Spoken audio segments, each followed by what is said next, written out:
your brain will block you from achieving your goals. Because your brain does not care about your success. It cares about your survival. And to achieve something, you have to do something that you've never done before.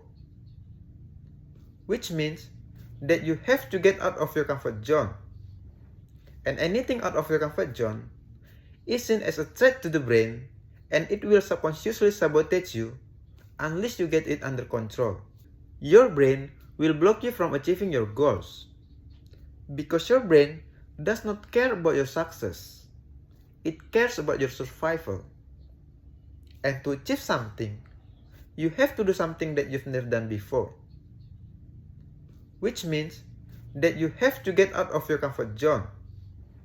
And anything out of your comfort zone is seen as a threat to the brain, and it will subconsciously sabotage you unless you get it under control.